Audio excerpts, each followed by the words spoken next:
రెండు విషయాలు మీకు తరచుగా లోకంలో వినపడుతుంటాయి లక్ష్మీ వైభవంలో. ఒకటో విషయం ఏమిటంటే చించిల లక్ష్మి, లక్ష్మీదేవి ఉండదండి, ఒక చోట విడిపోతుంది. ఈ మాట తరచుగా వినపడుతుంది. లక్ష్మీదేవి వెళ్ళిపోయే ఆవిడ మాకెందుకండి, వద్దనేవాడు ఉండడం, మాకు కావాలనేవాడు ప్రతివాడు, కానీ భయం ఏమిటంటే ఆవిడ ఉండదండి అంటాడు. రెండోది, లక్ష్మీ సరస్వతి ఓ చోట ఉండరండి, ఇది ఒకటి లోకంలో సాధారణంగా పోకడ. ఈ రెండిటికి సంబంధించి అసలు అది మహాలక్ష్మి వైభవం ఆ రెండు. ఎందుకో తెలుసా? సరస్వతి లక్ష్మి ఒక చోట ఉండరు అని కదా సిద్ధాంతం చెప్తుంటారు. సరస్వతి లక్ష్మి ఒక చోట ఉండరు అంటే మనకున్నటువంటి బలహీనతలే వాళ్ళకున్నాయనుకుని చెప్తారు ఆ మాట. సరస్వతీదేవి లక్ష్మీదేవికి ఏమవుతుంది?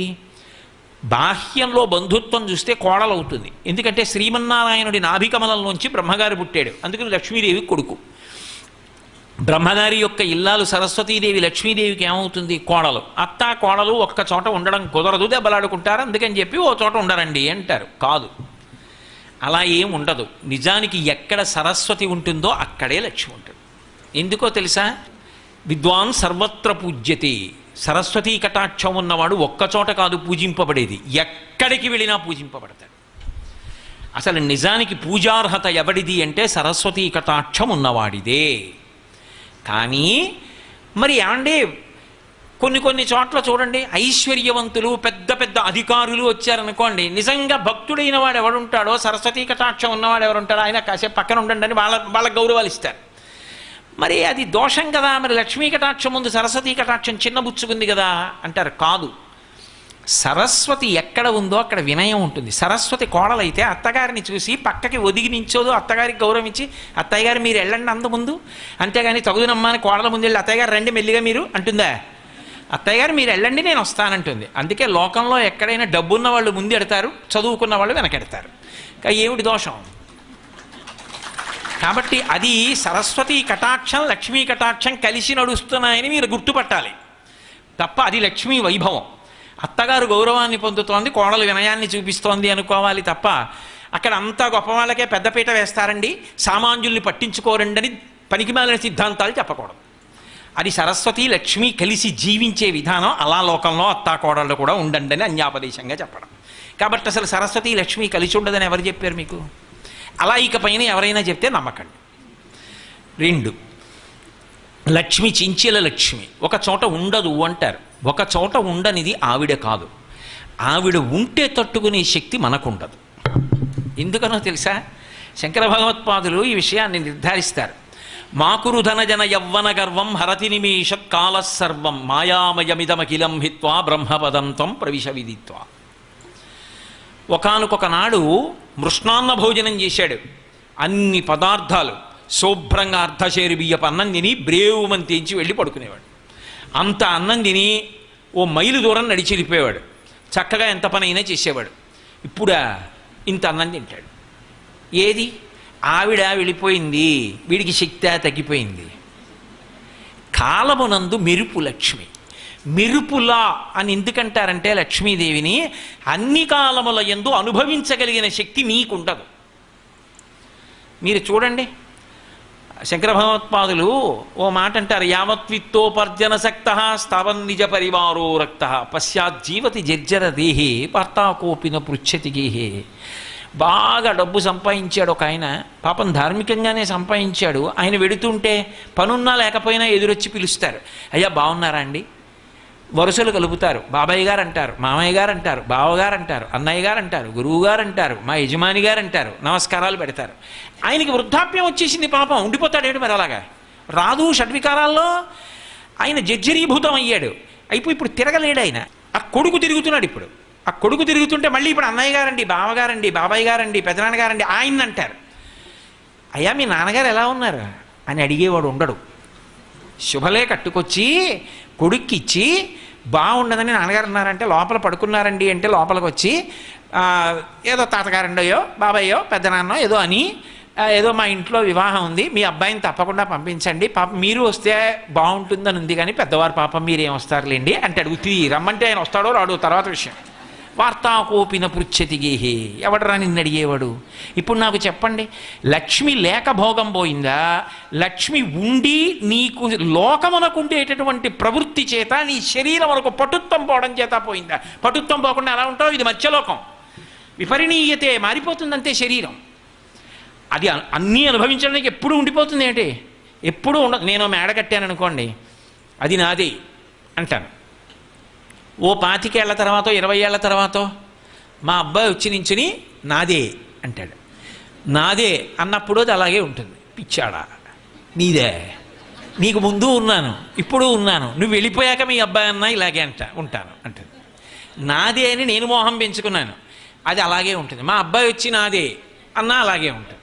రేపు పొద్దున్న ఇంకోళ్ళు అందులో ఉండి ఒకవేళ నేను లేనప్పుడు నాదే అని మేడం నుంచి అన్నాడు అనుకోండి, అవును వాడిదే అంటే, నేను అబ్బాయి పుట్టిందండి కోటేశ్వరారిది ఇది అంటుంది ఏంటది? అదేం అందలాగా. లక్ష్మికి ఉండేటటువంటి గొప్పతనం ఏమిటంటే మెరుపు తీగ ఉన్నట్టుగా ఉంటుంది. అన్ని వేళలా బాహ్యంలో ఇవి అనుభవించడం ఒక్కటే ఆవిడ అనుగ్రహమని నువ్వు అనుకుంటే పొరపాటు పడిపోతున్నావు. ఏం పట్టుకెళ్ళిపోతావు ఇవన్నీ? ఆయుర్నశ్యతి పశ్యతాం ప్రతిదినం యాతి క్షయం యవ్వనం ప్రత్యాయాంతి గతాః పునర్న దివసాః కాలో జగద్భక్షకః లక్ష్మీస్తోయతరంగభంగచపలా విద్యుచ్చలం జీవితం తస్మాన్ మాం శరణాగతిం కరుణయా త్వం రక్ష రక్షాధునా అన్నారు శంకర భగవత్పాదులు. అందుకే లక్ష్మీస్తోయతరంగభంగచపలా విద్యుచ్చలం జీవితం, మెరుపు తీగ ఎలా ఉంటుందో అలా చపలం నిత్యమా జీవితము నీటిపై బుగ్గ. మరి ఇవన్నీ ప్రియం అన్న వర్గీకరణలోకి వస్తాయి. ఇప్పటి వరకు నేను చెప్పిన ఉన్నాయే, అశ్వదాయి చ గోదాయి ధనధాయి మహాధనే, లేకపోతే పుత్ర పౌత్ర ధనం ధాన్యం, ఇవన్నీ దేంట్లోకి వస్తాయంటే ప్రియం. ప్రియం అన్న మాటకు అర్థం ఏమిటో తెలుసా? ఈ ఇంద్రియముల చేత, ఈ మనస్సు చేత, ఈ శరీరము చేత అనుభవింపబడి నాకున్నది అని ఒక గొప్ప సంతోషాన్ని పొందుతాడు. అందుకే కదా ఇందాక చెప్పా, ఆయుర్దాయం ఉండాలి, ఆరోగ్యం ఉండాలి, అనుభవించాలి, సంతోషించాలి. బాగుంది, అనుభవించాడు. 100 ఏళ్ళు ఉన్నాడు అనుకోండి, పోని 100 ఏళ్ళు అనుభవించాడు, వెళ్ళిపోయాడు. ఏం పట్టుకెడతాడు? ఏమైనా ఉంటుందా పట్టుకెళ్ళడానికి? ఏమీ ఉండదు. ఇక్కడ వాడు అక్కడ. జీవుడు వెళ్ళిపోతాడు. వచ్చినప్పుడు ఖాళీ చేతులు, వెళ్ళిపోతున్నప్పుడు ఖాళీ చేతులు. మరి ఏమిటి కావాలి ఇంతకన్నా? ఇంకేదో కావాలి కదా. ఏం కావాలి? అది శ్రియం, అది ప్రియం కాదు. ప్రియం అన్నది అనుభవిస్తే ప్రేయస్సు, శ్రియం అనుభవంలోకి వస్తే శ్రేయస్సు. అందుకే లక్ష్మీదేవి విషయంలో శ్రియై నమః అనో నామం ఉంటుంది. శ్రియై నమః అన్న మాటకు అర్థం ఏమిటంటే, అమ్మా ఇక్కడ భోగాలు అనుభవించడం ఒక్కటి దగ్గర నన్ను పరిమితము చెయ్యవద్దు, నన్ను శ్రియం అంటే శ్రేయస్సు వైపు నడిపించు. శ్రేయస్సు అన్న మాటకు అర్థం ఏమిటంటే ఆత్మను కాపాడుకొనుట, ఉద్ధరణ పొందుటకు కావలసినటువంటి పనులు చెయ్యాలి. ఏం చెయ్యాలి? ఇదే అంతర్లీన రహస్యంగా చెప్తారు. శ్రీ సూక్తంలో చూడండి, ఓ మాట చెప్తారు. ఏదో అమ్మవారు వస్తోందనుకోండి, ఆవిడ లక్ష్మీదేవి, ఆవిడ వస్తే ఎలా ఉంటుంది? అశ్వపూర్వాం రథమధ్యాం హస్తినాద ప్రబోధినీం. ఆవిడ వస్తుంటే ముందు గుర్రాలు ఎడుతుంటాయి, మధ్యలో రథం వెడుతుంటుంది, అందులో ఆవిడ ఉంటుంది, వెనక ఏనుగులు వస్తుంటాయి, అవి పెద్ద ఘీంకారం చేస్తుంటాయి. అలా అమ్మా నువ్వు వస్తావు, అమ్మా నువ్వు అలా వస్తావే, వచ్చి నన్ను ఆవహించాలి. అక్కడ వరకే కాదు దాని అర్థం. అక్కడ వరకే అయితే ఆవిడ ఎలా వస్తుందో చెప్పడం వరకే చెప్పినట్టు కాదు, అందులో ఒక రహస్యార్థం ఉంటుంది. అశ్వపూర్వాం, ముందుకి గుర్రాలున్నాయి. ఏమిటవి? ముందుకున్న జ్ఞానేంద్రియాలు.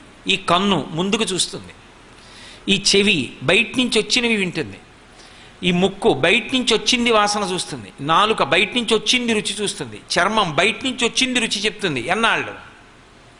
దీంతో చిత్తున్నన్నాళ్ళు. తర్వాత జీవుడు ఏమైపోతాడు?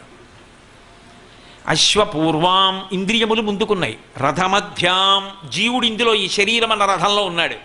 వెనక హస్తినాద ప్రబోధినీం, నా వెనక ఓ పెద్ద ఏనుగు ఘీంకారం చేస్తోంది. ఏమిటది? అహంకారం. అందుకే ఎక్కడ క్రోధాన్ని అహంకారాన్ని చెప్పినా ఏనుగుతో చెప్తారు. ఎందుకంటే ఏనుగు కన్నా పెద్ద శరీరము లేదు, ఏనుగు కన్నా భూమి మీద పైకి ఎగరగలిగిన ప్రాణి లేదు. దాని శరీరమే దానికి బరువు. అందుకని అది పైకి ఎగరలేదు. పృథిశక్తిన్ గజమాజలగ్రహముతో పెక్కేండ్లు పోరాడి సంశిథిలంబై తనలావు వైరి బలముంచింతించి మిథ్యామనోరథం ఇంకేటికి దీనిగల్వ సరిపోరంజాల రాజంతు ఇట్లనే పూర్వపుణ్య ఫల జ్ఞాన సంపత్తితో అని అంటారు పోతన గారు గజేంద్ర మోక్షణంలో. పృథుశక్తిన్ ఇది ఎగరలేదు భూమి కన్నా పైకి, అహంకారం ఇలా చూపించి నేనంటున్నావు. ఈ తిత్తిలోకి ఓ 55 ఏళ్ల క్రితం వచ్చావు. ఈ తిత్తిలో ఇంకెంతకాలం ఉంటావు? ఇవన్నీ తిత్తి ఉంటున్నావు. ఈ తిత్తి ఒకనాడు కాలిపోతుంది. లోపల ఉన్నవాడు ఏమైపోతాడు అప్పుడు? అస్తమానం అయిందానికి కాందానికి నా అంతవాణ్ణి నేను, నా అంతవాణ్ణి నేను, నా అంతవాణ్ణి నేను, ఏదో ఒక్కటి ఈశ్వరుడు ఇచ్చిన విభూతి ఉంది. ఆ ఒక్క విభూతిని అడ్డుపెట్టి ఇది గొప్పది, ఇది గొప్పది, ఇది గొప్పది ఇలా అనలేవు. వినయంతో ఉండలేవు. వారికి విషయం తెలుసున్న వారే అనలేవు. అవతల వారిలో ఉన్న గొప్పతనాన్ని అంగీకరించలేవు. ఎప్పుడూ నువ్వే గొప్పవాడు అందరికన్నా. ఇది ఏనుగు. ఇది వెనకాల వస్తోంది. ఇది ఉండే లక్షణం ఏమిటో తెలుసా? అహంకారం ఉంటే పక్కన మమకారం ఉంటుంది. ఇంకో ఏనుగు ఉంటుంది, అది మంద. నాది అనాలంటే నేను ఉందా లేదా? నేను ఉంటే కదూ నాది. నేను అనగానే నా లాల్చి, నా ఉపన్యాసం, నా పూలదండ, నా ఉంగరాలు, నా రుద్రాక్షలు, నా పంచ, ఎన్ని నాదులు? ఒక్క నేనికి ఎన్ని నాదులు? ఈ అహంకారం వెనకాతలుస్తోంది. మధ్యలో రథంలో జీవుడు ఉన్నాడు, ముందు ఇంద్రియాలు ఉన్నాయి. నా బతుకు ఏమైపోతుందమ్మా? నువ్వేం చేయాలి? ఇక్కడ నేను ఇలా ఉండి నలుగుతున్నాను, నువ్వు అలా ఉండి వైభవంగా వస్తున్నావు. అది నువ్వు వచ్చే స్థితి. అశ్వపూర్వాం రథమధ్యాం హస్తినాద ప్రబోధినీం. అలా వచ్చే ఓ తల్లి నువ్వేం చెయ్యాలో తెలుసా? నన్ను ఉద్ధరించాలి. ఎలా అంటే ఈ ఇంద్రియములనేటటువంటి గుర్రాలు నన్ను లాగేయకుండా కాపాడాలి, నియంత్రించాలి. నియంత్రించడం అంటే కళ్ళు తీసేసి, ముక్కు తీసేసి, చెవులు తీసేసి కాదు. ఈ వీటి పద్ధతి మారాలి, మనసు మారాలి. ఎలా అంటే ఇంతకుముందు ఇంద్రియాలు ఉన్నాయి. ఈ కళ్ళతో చూస్తే కనపడ్డ నదరగా ఉన్నవన్నీ నావి కావాలని చూసేవాడు. ఇప్పుడు ఏదైనా శోభస్కరంగా కనపడింది అనుకోండి, ఆ తల్లి లక్ష్మీదేవి, అందుకే ఆ శోభ అంటాడు. ఇప్పుడు ఆయనకి అది భగవత్ప్రసాదం, అమ్మవారి అనుగ్రహం. అలా చూడగలిగిన స్థితి కావాలి. అందుకే కమలాక్షు నర్చించు కరములు కరములు శ్రీనాథు వర్ణించు జిహ్వ జిహ్వ సురరక్షకుని చూచు చుట్కులు చుట్కులు శేషసాయికి మృక్కు శిరము శిరము విష్ణునాకర్ణించు వీనులు వీనులు మధువైరిద విలిన మనము మనము భగవంతు బలగును పదములు పదములు పురుషోత్తముని మీది బుద్ధి బుద్ధి దేవదేవుని చింతించు దినము దినము చక్రహస్తుని ప్రకటించు చదువు చదువు కుంభినీదవు చెప్పెడి గురుడు గురుడు తండ్రి హరిజేరుమని ఎడి తండ్రి తండ్రి. అప్పుడు ఇంద్రియాలున్నాయి, ఇప్పుడు ఇంద్రియాలున్నాయి. అప్పుడు ఇంద్రియాలు విచ్చలవిడిగా లాగేసాయి. ఇప్పుడు ఇంద్రియాలు ఈశ్వరాభిముఖ్యాన్ని పొందాయి మనసుతో కలిసి. ఇంతకుముందు చూసిన ప్రతి దాంట్లో ఆ శోభని చూసి నాది కావాలనేవాడు. ఇప్పుడు తన కంటి ముందు కనపడిన శోభ ఆ లక్ష్మీదేవిది, అమ్మవారు మహాతల్లి అంటున్నాడు. పాలు అని పూర్వం ఇలా ఎడంచేత్తో తీసి అలా పెట్టేవాడు. ఇప్పుడు ఆ పదార్థాన్ని సృష్టించింది లక్ష్మి, మహాతల్లి. తల్లి లేని పిల్లాడి ఆకలి తీర్చగలదు ఆ తల్లి ఇందులో ఉంది. కుడి చేత్తో ముందు ముట్టుకుని తీసి గిన్నె పక్కన పెడుతున్నాడు. పువ్వు, ఆ పువ్వు ఆ తల్లి లక్ష్మీదేవి. ఇప్పుడు ఎడం చేత్తో ముట్టుకోవట్లేదు, కుడి చేత్తో ఎంతో సౌకుమార్యంగా తీసి పక్కన పెడుతున్నాడు. ఏది మారింది? చూపదే, లోచూపు మారింది. ఈ లోచూపు మారితే అది లక్ష్మీ కటాక్షం. ఇప్పుడు శ్రీ నమః, ఆవిడ శ్రేయస్సు వైపుగా నడిపిస్తోంది. అలజడులు ఆగిపోయి లోపల. ఇంతకుముందు నేను నాది, ఇప్పుడు వాడు వాడిది. వాడికి తెలుసండి, నాకు ఎప్పుడు ఏం కావాలో వాడికి తెలుసు. ఇంతకుముందు నాకండి ఏదైనా పెట్టాలని ఎంతమంది ఎదురు చూస్తుంటారో తెలుసా, ఇలా తీసుకొచ్చి ఇస్తూ ఉంటారు నాకు అనేవాడు. ఇప్పుడు అలా అనడు. ఆ తల్లికి తెలుసు, వీడి చేత 4 పళ్ళు దానం చేయిద్దామని నేను ఎలాగో రూపాయి ఖర్చు పెట్టి కొనని, వచ్చిన వాళ్ళందరూ పళ్ళు పచ్చుకొచ్చి అక్కడ పెడితే ఆ వచ్చిన పళ్ళైనా కనీసం వీడితో దానం చేయిద్దామని అమ్మవారు నన్ను 2 రకాలుగా అనుగ్రహించింది. ఒకటి, వీడికి పళ్ళు బాగా రావడానికి ఏం చేస్తే వీడికి పళ్ళు పట్టుకొచ్చిస్తారో దానిగా వీడిని చేస్తాను. 2, వీడికి పళ్ళు వస్తే వీడి తినేస్తాడు, అందుకని మధుమేహం పెడతాను, తినకుండా నలుగురికి పెట్టుకుంటాడు, ఉత్తర జన్మల్లో కాపాడతాను ఈ ఫలం అడ్డుపెట్టి. ఇప్పుడు వాడికి మధుమేహం ప్రసాదం, లక్ష్మీదేవి అనుగ్రహం. అమ్మ నువ్వు ఇది పెట్టకపోతే తినేసి ఉండేవాడిని సుమా, నువ్వు ఇది పెట్టావు కాబట్టి ఇదిగో ఈ పండు ఇంకొకరికి దానం చేస్తున్నాను, పరిపూర్ణ హృదయంతో ఇస్తున్నానమ్మా. ఇప్పుడు ఏది శ్రియం కాదు చెప్పండి నాకు? ఈ మార్పు ఆవిడ ఇవ్వాలి, అది శాశ్వతం. దానివలన ఉత్తమగతుల వైపుకి వెడతాడు. లేకపోతే ఆవిడ కాదు చించల లక్ష్మి, దానిని ఎప్పుడూ అనుభవించగలిగిన సమర్థత మర్త్యలోకమునందుండేటటువంటి మనుష్య. ఇక్కడ 2 లక్షణాలు ఉంటాయి. ఈ లోకంలోకి వచ్చాడు అంటే ఖచ్చితంగా 2 లక్షణములు పొంది ఉండాలి. ఒకటి, ఏ శరీరంతో వచ్చాడో ఆ శరీరాన్ని భూమికి అప్పజెప్పి వెళ్ళిపోవాలి తప్ప నేను ఈ శరీరంతో వెడతానండి అని అడిగితే కుదరదు. ఈ లోకంలో ఎంత గొప్పవారు కానివ్వండి, కామకోటి పీఠాధిపత్యం వహించిన అపరశంకరులు చంద్రశేఖరేంద్ర సరస్వతి మహాస్వామి వారైనా సరే, శృంగగిరి పీఠాధిపత్యం వహించిన భారతీ తీర్థ మహాస్వామి జీవన్ముక్తులైనా సరే శరీరాన్ని విడిచిపెట్టి వెళ్ళిపోవలసిందే. శరీరం తీసుకెళ్ళడానికి వీల్లేదు. 2 షడ్వికారములు పొందవలసింది. 6 వికారములు ఉంటాయి. కాలంలో ఎప్పుడూ ఉన్నది కాదు, ఒకప్పుడు వచ్చింది. పుట్టినది భవతి అంటారు సంస్కృతంలో. పుట్టినది పుడుతూనే గిట్టి పుట్టకూడదు, పుట్టి ఉండాలి. ఉన్నది, ఉన్నది పెరిగినది. ఏదో మా అమ్మ కడుపులోంచి నేను వచ్చినప్పుడు కొద్ది చెయ్యంతున్నానేమో, ఆ తర్వాత ఇప్పుడు 6 అడుగులు అయ్యాను. పెరిగినది, పెరిగినది మార్పు చెందినది. జుట్టు తెల్లబడిపోతోంది, శరీరం మీద ముడతలు వస్తాయి, సంధిబంధములు బలహీనపడిపోతాయి, కంటికి కళ్ళజోడు వచ్చింది. ఇలా మార్పు చెందిపోతోంది. మార్పు చెందినది, తరిగినది. మళ్ళీ ఇంత బలంతో పుంజుకున్న శరీరం దహ్యమానం అయిపోతుంది. అంటే పెరిగితే శరీరం అంటారు 50 ఏళ్ల వరకు, 50 తర్వాత దేహం అంటారు. అంటే దహ్యమానము, కాలిపోవడానికి సిద్ధపడిపోతూ ఉంటుంది. అందుకని కుంచుకుపోతుంది. చూడండి, పిట్టంత అయిపోయారండి ఆయన. ఇప్పుడు ఏమిటో అంత ఉండేవారా, ఇప్పుడు ఎంత ఉన్నారో చూసారా? పిట్టంత అయిపోయారంటారు. చిన్న మనుషులు అయిపోతాడు. మళ్ళీ తరిగినది. ఆ తర్వాత ఏదో ఒకనాడు గోడ మీద ఫోటో అయిపోయినది, అంటే ఆ శరీరము నశించిపోయినది, వెళ్ళిపోయింది. ఏం మిగిలింది అంటే ఆయన చిత్రపటం ఒకటి మిగులుతుంది. గుర్తుపెట్టుకునే కృతజ్ఞుడు ఉంటే నమస్కారం పెడతాడు, లేకపోతే ఎందుకండి ఇది ఇక్కడ అనేవాడు రావచ్చు, చెప్పలేం. కాబట్టి ఈ 6 వికారములు ఇక్కడ ఉన్న ప్రతి ప్రాణికి ఉంటాయి. ఈ షడ్వికారములు ఉన్నప్పుడు నువ్వు ఎలా అనుభవిస్తావు శాశ్వతంగా? ఆవిడ చెంచలక్ష్మి ఆవిడ కాదు. ఒకటి, గుణసంపత్తి లేకపోతే వీడి దగ్గర ఉంటే ఇంకా వీడు పాడైపోతాడు, అహంకారం ఎక్కువైపోతుందని వెళ్ళిపోతుంది. 2, అన్ని వేళలా నీవు అవి అనుభవించడానికి నీ శరీరమునకు పటుత్వం ఉండదు, మనసుకి పటుత్వం ఉండదు, జ్ఞాపకమే ఉండదు. జ్ఞాపక శక్తి క్షీణించిపోతుంది. ఆ వస్తువు ఉన్నది అన్న విషయం కూడా జ్ఞాపకంలో ఉండదు. అప్పుడు నీకు ఉన్నా మాత్రం ఉందని గుర్తు ఎలా ఉంది అలా అనుభవిస్తావు. పోయిందా భోగం? మాకురు ధనజన యవ్వన గర్వం హరతి నిమేష కాలసర్వం మాయామయమిదమఖిలం హిత్వా బ్రహ్మపదం త్వం ప్రవిశ విదిత్వా. అందుకని బ్రహ్మపదాన్ని ప్రవేశించు. ప్రవేశించడానికి శ్రియం కావాలి, అది ఇవ్వాలి ఆవిడ. అది అనపగామిని. అనపగామిని అంటే విష్ణువుతో కలిసి ఉన్నది అన్న ఒక్క అర్థమే రాదు అక్కడ. అపగామిని అంటే పక్కకి వెళ్ళునది అని ఒక అర్థం. అనపగామిని పక్కకి వెళ్లకుండా చూడగలిగినది అని ఒక అర్థం. ఇప్పుడు నాకు చెప్పండి, బాహ్యంలో కేవలం ఐశ్వర్యం ఒక్కదాని దగ్గరే ఆగిందా అమ్మవారి అనుగ్రహం? శ్రియం అంటే శ్రేయో మార్గంలో నడిపించి భగవంతుడి వైపు కూడా నడిపిస్తుందా? అంటే నడిపిస్తుంది. ఇది ఎలా ఉంటుందో తెలుసా? మీకు నేను లౌకికమైనటువంటి ఉపమానం ఒకటి చెప్తే మీరు బాగా పట్టుకుంటారు. మొట్టమొదట మీరు ఒక చిన్న ఉపకారం కోసమని ఒక ఆయన దగ్గరికి వెళ్ళారు. వెళ్ళేటప్పటికీ ఆయన పాపం ఎప్పుడో ఉపకారం చేయడానికి సిద్ధంగా ఉంటాడు. మీరు వెళ్ళేటప్పటికీ ఆయన హావభావాలు, ఆయన మంచితనం, ఆయన మాట తీరు, అయ్యో ఏం కావాలండి, కూర్చోండి, మంచినీళ్ళు తాగుతారా, అయ్యా తమరికి నేనేం చేసి పెట్టగలను అని అడిగాడు. ఏం లేదో సుత్తి కావాలండి, మీకు కొట్టుకోవాలి, తప్పకుండా ఉండండి తీసిస్తాను అని ఏదో బల్ల వేసుకుని పైకి ఎక్కి ఎక్కడి నుంచో తీసి చేతులంతా మట్టి చేసుకుని పట్టుకొచ్చి ఇచ్చాడు. అయ్యో మీరు ఇంత కష్టపడి తీస్తారనుకోలేదండి, ఎందుకండి అంత శ్రమపడ్డారు? ఉంది కదండి, మీకు ఉపయోగపడకపోతే ఇంకా ఆ పాటి శ్రమ చేయలేకపోతే ఎందుకండి, ఇరుగు పొరుగు వాళ్ళం తీసుకెళ్ళండి అన్నాడు. తీసుకెళ్ళిన వాడు మర్చిపోయాడు, కానీ ఆయన అడగలేదు. 10 రోజులు పోయాక పట్టుకొచ్చి ఇచ్చాడు.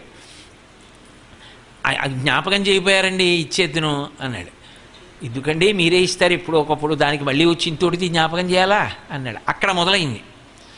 ఈయన ఏది అడిగినా ఇస్తాడు, ఉపకారం చేస్తాడని ఏదున్నా చటుక్కున ఆయన దగ్గరికి వెళ్ళడం మొదలుపెట్టాడు. ఆయన కాదనడు, ఉపకారం చేస్తాడు. ఇది ఏమైందంటే ఆయన దగ్గరికి వెళ్ళి కూర్చోవడం, ఆయన్ని చూడడం, ఆయనతో మాట్లాడడం, ఆయన ఉపకారాలు పొందుతూ ఉండడంలో మెల్లిగా సత్వగుణం ప్రబలింది. మహానుభావుడు ఎప్పుడు ఏది కాదనడరా, అన్నింటికీ నేను ఉన్నానండి అంటాడు. మనం కూడా జీవితంలో అలా ఒక్కడికి ఉపకారం చేయకపోతే ఇంకెందుకు? క్రమక్రమంగా ఏం చేశాడంటే ఈయన కూడా ఉపకారం చేయడం మొదలెట్టాడు. పూర్వం ఏదైనా ఉపకారం కావాలంటే వెళ్ళేవాడు. తర్వాత ఆయన నడవడి చేత ఆకర్షింపబడ్డాడు, దానికి ఏం ప్రయోజనం లేదు. ఇప్పుడు ఏమిటంటే ఆయన దగ్గరికి వెడితే బాగుండు అనిపిస్తుంది, ఆయన దగ్గర కూర్చుంటే బాగుండు, ఆయన దగ్గర ఏమైనా మంచి మాటలు వింటే బాగుండు. ఆయన ఏదైనా మాట్లాడితే చాలు, అది ఆవు గురించి అవనివ్వండి, గేది గురించి అవనివ్వండి, ఆయన మాట్లాడుతుంటే వినబుద్ధేస్తుంది. ఆయన ఏది చెప్పినా ఏమిటో ఉపయుక్తంగా అనిపిస్తుంది, అది జీవితానికి పనికొచ్చేది అనిపిస్తుంది. ఇప్పుడు నాకు చెప్పండి, ఒకప్పుడు ఆయనతో అనుబంధం ఏదో ఒక కారణానికి, ఇప్పుడు ఆయనతో అనుబంధానికి అర్థం లేదు. ఆయన కొరకే శ్రేయో మార్గమునకు కారణం అది. భక్తి ప్రారంభంలో ఏమవుతుందంటే అవసరాలు అడగకుండా ఎలా ఉంటుంది, ఆవిడనే అడగాలి, ఆవిడే ఇస్తుంది. మరి అందుకని ఆవిడని అడుగుతాడు. కానీ ఏం ఎన్ని ఇచ్చింది? దీర్ఘాయుర్దాయం ఇచ్చింది, ఆకలి ఇచ్చింది, దాహం ఇచ్చింది, అన్నం ఇచ్చింది, నీళ్ళు ఇచ్చింది, ఊపిరిచ్చింది, ఆరోగ్యం ఇచ్చింది, కొడుకునిచ్చింది, కూతురునిచ్చింది, కన్యాదానం చేయించింది, కొడుక్కి ఉద్యోగం ఇచ్చింది, మంచి భవనం ఇచ్చింది, ధనం ఇచ్చింది, ధాన్యం ఇచ్చింది, వాహనాలు ఇచ్చింది. ఎన్నాళ్ళు అడుగుతావు? ఇంకా నాకేమి అడగాలని కాదు, ఇన్నిచ్చిన ఆ తల్లిని చూడకుండా ఉండలేక, ఆ తల్లి దగ్గరికి వెళ్ళి ఒక్క స్తోత్రం చేయకుండా ఉండలేక, ఇప్పుడు ఆవిడ దగ్గరికి వెళ్ళడం, ఆవిడ్ని స్తోత్రం చేయడం ఆవిడ కోసమే. అంతే. ఇది పండడం. ప్రేయో మార్గం నుంచి శ్రేయో మార్గం వైపుకు వెళ్ళిపోయాడు. గండి పడితే అపగామి నీం పక్కకి వెళ్ళిపోయాడు. పక్కకి వెళ్ళకుండా అనపగామి నీం. ఇది ఒక కోరికతో మొదలెట్టి నిన్ను అడగడం అన్నది ఏమీ అడగకుండా, అమ్మ నీ మీద ప్రీతితో కళ్ళు మూస్తే నీ రూపాన్ని చూస్తూ ధ్యానం చేస్తూ పొంగిపోవాలి. ఎంత చేతులు వణికిపోతున్నా కాస్త పసుపు కుంకర నీ పాదాల మీద వెయ్యాలి. కొడుకు పూజ చేసినా, పెద్దవాడిని అయిపోయినా వచ్చి ఆఖరి నా నీరాజనం అయినా కళ్ళకు అద్దుకోవాలి. ఆ కుర్చీలో కూర్చున్నా మానసికంగా నిన్ను పూజ చేయాలి. అమ్మ నిన్ను ఏం అడగనమ్మా, సిగ్గేస్తోంది, నాకు ఏమి ఇవ్వలేదమ్మా, నువ్వు అన్నీ ఇచ్చావమ్మా, ఇంకా నిన్ను అడగడానికి ఏం మిగల్చలేదు నాకు. కానీ అమ్మ ఏమైపోయిందంటే నీతో ఈ అనుబంధం ఇలా ఏర్పడిపోయి నిన్ను స్మరించకుండా ఉండలేను, అందుకు స్మరిస్తున్నానంతే, నాకేం కోరికలు లేవమ్మా, ఇప్పుడు నాకేమైనా అవసరం ఉంచితే కదా నువ్వు. ఇది క్రమంగా ఏమవుతుందంటే నేను అడగవలసిన అవసరం ఏముంది, అడిగితే ఇచ్చిందా? ఆ తల్లే చూసుకుంటుంది. ఇప్పుడు రక్షకురాలిగా స్వీకరించాడు. ఆమె యందు బహుళముగా ప్రీతి పెరిగిపోయింది. అది శ్రేయో మార్గంలో చివరికి ఏమైపోతుందంటే కష్టమునందు సుఖమునందు ఆమె స్మరణ శాంతి